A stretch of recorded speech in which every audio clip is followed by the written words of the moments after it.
ప్రజని గళం ప్రజాబలం AR5 news కి స్వాగతం. సత్యసాయి జిల్లాలోని తెలుగుదేశం పార్టీ ప్రధాన కార్యదర్శి నారా లోకేష్ 3 రోజుల పర్యటనలో భాగంగా శంఖారావం సభ ఏర్పాటు చేశారు.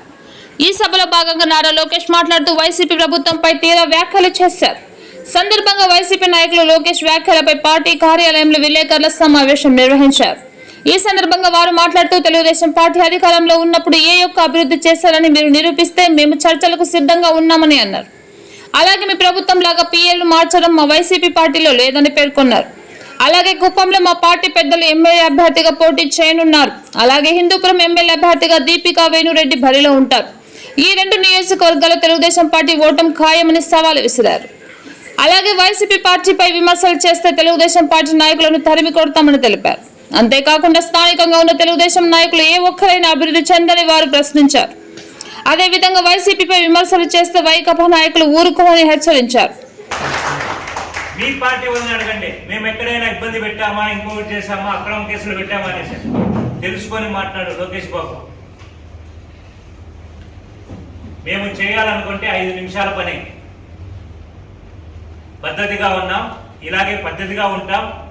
ఈసారి మీ మామగారిని బాలకృష్ణని ఖచ్చితంగా ఓడించి మీ హైదరాబాద్, మీరు కూడా ఉండేది హైదరాబాద్లోనే, పక్క రాష్ట్రాల్లో చేరుకొని రాజకీయాలు చేస్తున్నారు అందరూ. అదుపులో పెట్టుకుంటే మంచిదే, లేదంటే మేము కొట్టే దెబ్బలకే నీ గుద్ద.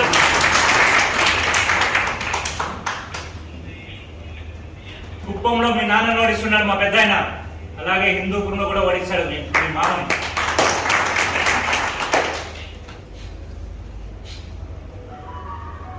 ఉండండి అని చెప్పేసి చెప్తున్నా. ఈ మాటలు మంచివి కాదు. రాజకీయాలు ఆహ్లాదకరంగా ఉండాలి ఎప్పుడే కానీ. కక్ష సాధింపులు, అక్రమ కేసులు, అక్రమ అరెస్టులు ఇవి కాదు.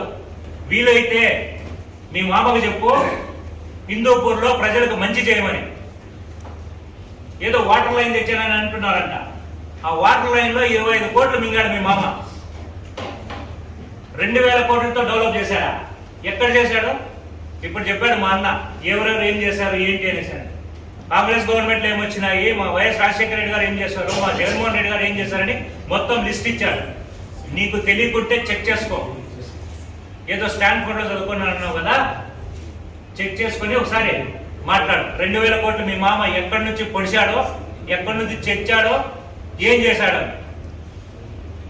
గడిచిన 4 సంవత్సరాలు 5 సంవత్సరాలు 4 సార్లు రాని వ్యక్తి 2000 కోట్లు తెచ్చి ఎక్కడ కూర్చోబెట్టాడు మా ఇంట్లో? ఏమన్నా మాట్లాడితే విఘ్నత ఉండాలి, ప్రయోజనం ఉండాలి. ఇవి కాదు.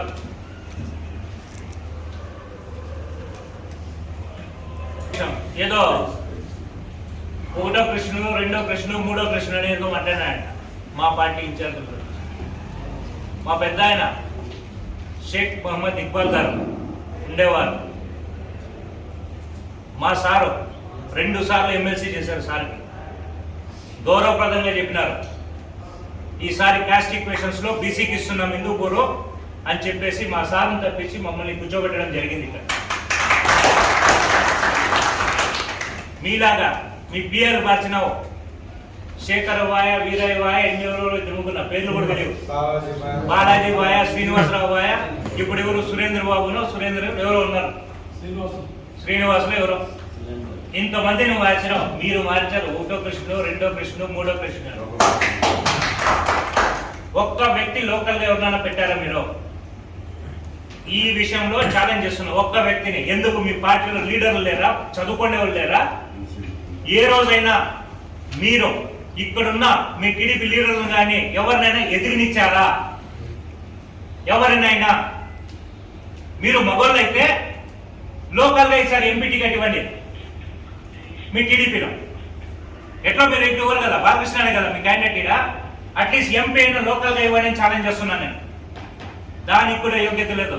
ఈ రోజు బీజేపీతో పోయి టైప్ చేసుకోవడానికి న్యూఢిల్లీలో కూర్చున్నారు. అది చేసుకొచ్చి బీజేపీతో ఉంటే మాత్రమే మేము ఎలక్షన్ చేయగలమన్న కెపాసిటీ మీది. ఈరోజు మీరు మాట్లాడటం మీ ఓటమిని ఆల్రెడీ మీరు ఒప్పుకున్నారు. మొన్న సభలో, ఈ రోజు నీ సభలో ఇవన్నీ చూస్తేనే తెలుసు. నేను మా తండ్రి మాదిరో మా మామయ్య మాదిరో కాదు, నేను మూర్ఖుడిని అని అతనికి బిరుదించుకుంటాను. నిజంగానే మూర్ఖుడో మరి సంస్కారహీనుడో పనికి మాలిన బెదవో తెలియదు. కానీ ఈరోజు రాజకీయ ప్రసంగాలు ఎలాగైనా చేసుకోవచ్చు. మీరు మా ప్రభుత్వంలో ఇది చేశాము, మీరు ఇది చేయండి అని అడగడంలో అక్కడ తప్పలేదు. గౌరవనీయులు జగన్మోహన్ రెడ్డి గారు ఏ వేదిక మీద నుంచి మాట్లాడినా కూడా ఏ రోజు కూడా అసభ్యంగా కానీ వారిని గారు అనకుండా కానీ చంద్రబాబు నాయుడు గారు అనకుండా కానీ ఎప్పుడు మాట్లాడిన సందర్భం లేదు. ఒకసారి తిరిగి చూసుకోవచ్చు. వాళ్ళు ఈ పనికి మాలిన బెదవ యూజ్లెస్ ఫెలో సైకో జగన్మోహన్ రెడ్డిని ప్రతి ఒక్క దానికి సైకో అని మాట్లాడడం జరిగింది.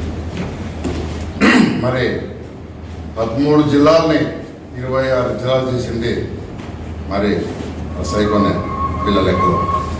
మరి 26 మెడికల్ కాలేజీలు తీసుకొచ్చింది కూడా మా ముఖ్యమంత్రి గారే. మరి వెలుగొండ 2 టన్నెళ్ళు ఈరోజు ప్రారంభం చేయడం జరిగింది.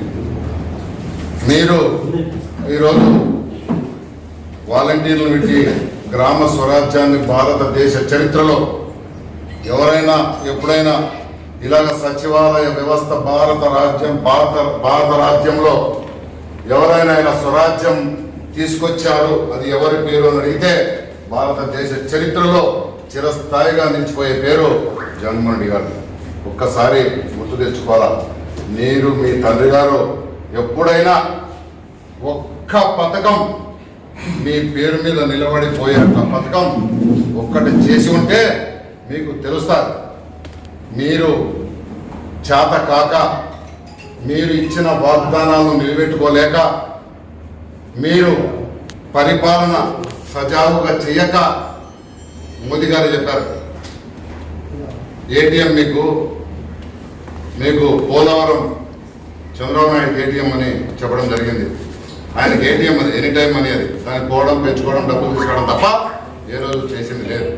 ఇవి మానేసి మీరు ఏమి అభివృద్ధి చేశారో, మేము మా తండ్రి గారు ఇలాంటి పథకం తీసుకొచ్చి పెట్టారు, ఇది ప్రజల్లో చిరస్థాయిగా నిలబడిపోయిందని చెప్పుకోవడానికి మీకు ఒక్క తోకంటే ఒక్క తోక లేదు.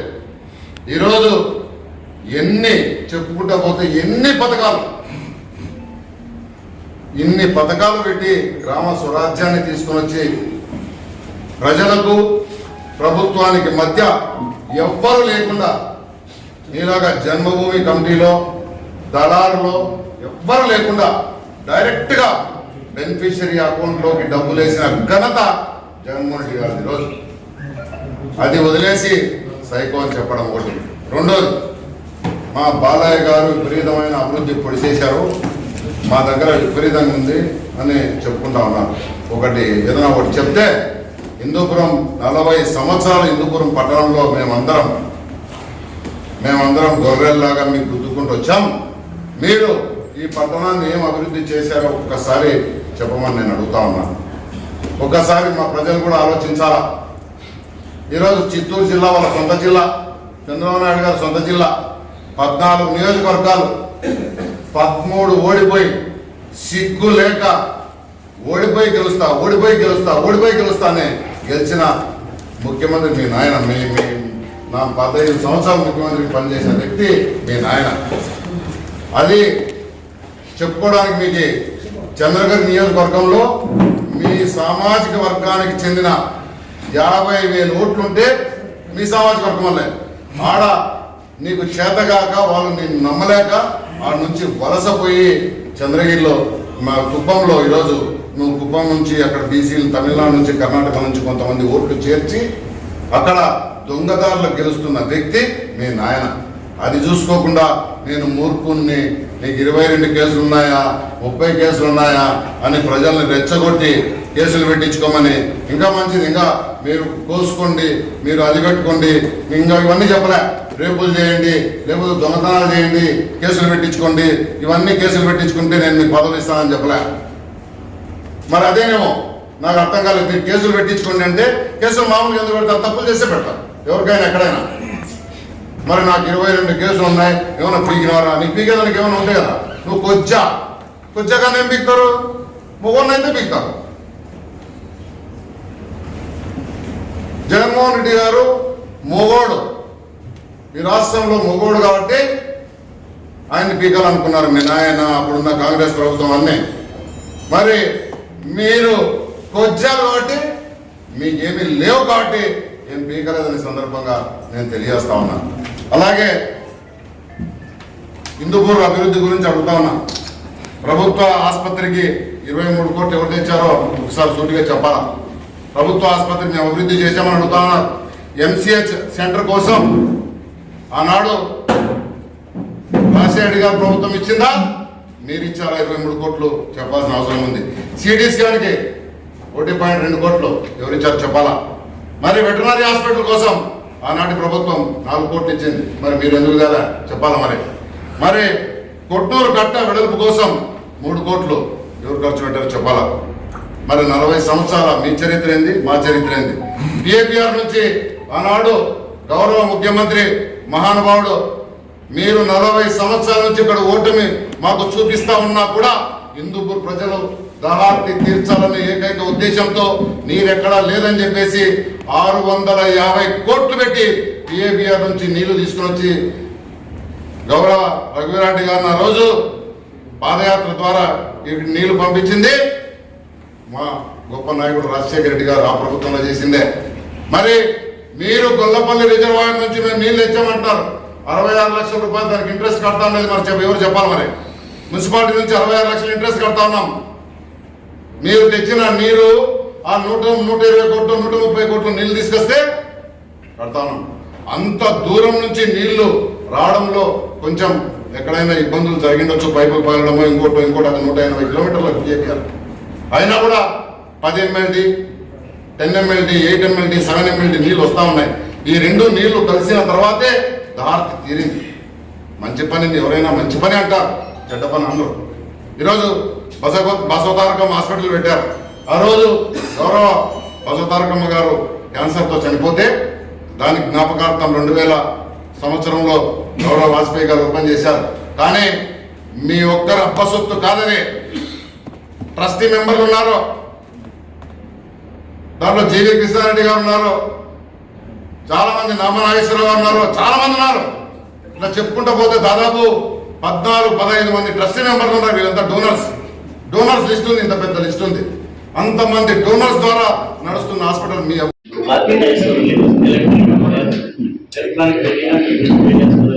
అదేవిధంగా మా వైఎస్ఆర్సీపీ ముఖ్య నాయకులందరికీ మీరు పేరున నాయకుల హృదయపూర్వక నమస్కారాలు తెలియజేస్తున్నాను.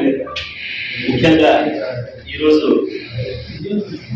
తెలుగుదేశం పార్టీ ప్రధాన కార్యదర్శి లోకేష్ గారు హిందూపురానికి వచ్చి హిందూపురంలో ఏమాత్రం కూడా అభివృద్ధి జరగలేదు, రాష్ట్ర వ్యాప్తంగా కూడా అభివృద్ధి జరగలేదు. ఈ ముఖ్యమంత్రి మన ప్రియతమ నాయకులు వైఎస్ జగన్మోహన్ రెడ్డి గారు ముఖ్యమంత్రి గారు ఒక సైకో. ఈ సైకో వలన ఈ రాష్ట్రానికి ఏమీ ప్రయోజనం లేదు అని చెప్పేసి చాలా పెద్ద మాట్లాడటం జరిగింది మాటలు. దానికి మా ఫ్రెండ్స్ ఇద్దరు కూడా ఘాటుగా సమాధానం ఇస్తూ ఆయనకు అభివృద్ధి అంటే ఏమో తెలియదు, సంక్షేమం అంటే ఏమో కూడా తెలియదు అని చెప్పేసి కూడా నేను సమానంగా తెలియజేస్తున్నాను. ఇంకా అదేవిధంగా ఆయన శంఖారామము అనే ఒక కార్యక్రమాన్ని ఈరోజు ఇక్కడ చేస్తున్నాడు, ప్రతి నియోజకవర్గంలో కూడా చేస్తున్నాడు. ఆ శంఖారామము అనే పదాన్ని ఆయన నీట్గా పలికినాడంటే ఆయన దాంట్లోనే ఈ అర్థాలన్నీ కూడా తెలుసుకోవచ్చు అని చెప్పేసి ఆయన గుర్తు చేస్తున్నాను. ఇంకా అదేవిధంగా ఇప్పుడు 3 నియోజకవర్గాలు ఉన్నాయి. మా ముఖ్యమంత్రి గారు జగన్మోహన్ రెడ్డి గారు ఈ 3 నియోజకవర్గాలు, ఒకటి ఆయన ఎప్పుడు కూడా మంగళగిరి అంటుంటాడు, అది మంగళగిరిలో ఆయన పోటీ చేస్తున్నాడు, కుప్పంలో వాళ్ళ నాన్న పోటీ చేస్తున్నాడు, హిందూపూర్లో వాళ్ళ మామగారు పోటీ చేస్తున్నారు. ఈ 3 కూడా మా ముఖ్యమంత్రి గారు ఒక ప్రెస్టేజ్ గా తీసుకున్నారు. ఎటువంటి పరిస్థితుల్లో ఈ 3 గెలవాలా, గెలిచి తీరాలా అని చెప్పేసి ముఖ్యమంత్రి గారు దాని మీద మన పెద్ద ఆయన రామచంద్రారెడ్డి గారు వచ్చి పంచాయతీ వైస్ మీటింగ్లు పెట్టి ఈ రోజు ప్రజల్లో ఎంతో చైతన్యం తీసుకొచ్చి ఈ 3 నియోజకవర్గాలు ఏ విధంగా ఉన్నాయంటే వైనాట్ 175 లో ఈ మూడింటిని కూడా ఇంక్లూడ్ చేశారు కాబట్టి వాళ్ళు మామగారు అయితేనేమి ఈయనైతేనేమి వాళ్ళ తండ్రి గారు ఒక ప్రెస్టేజియస్ లో వచ్చి సభలో ఏది దిక్కు అది మాట్లాడుతున్నారు. దానికి సమాధానం ప్రజలే చెప్తారని చెప్పేసి కూడా మీకు అందరికీ తెలియజేస్తున్నాను. ఇంకా ఈ సమాజంలో అభివృద్ధి ఎంత ముఖ్యమో సంక్షేమం కూడా అంతే ముఖ్యం. ఎందుకంటే అభివృద్ధిలో మనం రోడ్లు వేసుకొని డ్రైన్లు వేసుకొని ఫ్లైఓవర్లు కట్టుకొని అది కట్టుకొని తిరిగినంత మాత్రాన ఈ సమాజంలో ఉన్నటువంటి పేదలు నిరుపేదలు మధ్యతరగతి వారు వాళ్ళకు కావాల్సినటువంటి అవసరాలు ఏదైతే తిండి బట్ట ఇవి అవసరం కదా, దీన్ని మా ముఖ్యమంత్రి గారు గమనించి సంక్షేమం ఉంటే తప్ప రాష్ట్రాలు అభివృద్ధి చెందే పరిస్థితుల్లో లేవు అని చెప్పేసి ఈ రోజు అనేక సంక్షేమ పథకాలు ప్రవేశపెట్టి ప్రజల గుండెల్లో ఆయన నిలిచిపోయినాడు. ఈరోజు మనం గమనించాలంటే రైతులు సంతోషంగా ఉన్నారు, విద్యార్థులు సంతోషంగా ఉన్నారు, మహిళలు సంతోషంగా ఉన్నారు, అన్ని వర్గాల ప్రజలు, కులం లేదు మతం లేదు, అందరూ కూడా సంతోషంగా ఉన్నారు. ఈరోజు మన ఎమ్మెల్యే గారు ఒకటేదో ఆరోగ్య రథం మీద ఒకటి పెట్టారు. ఆరోగ్య రథం పెట్టి అది 15 రోజులకో నెలకో ఎవరో ఊళ్ళో పోయి అది క్లినిక్ మాదిరి నడిపి ఏదో పక్కన పెడతామని చూసినారు. కానీ మన ముఖ్యమంత్రి గారు ఆరోగ్యశ్రీ కాదు ఆరోగ్య సురక్ష అనే కార్యక్రమాన్ని ఏర్పాటు చేసి ప్రతి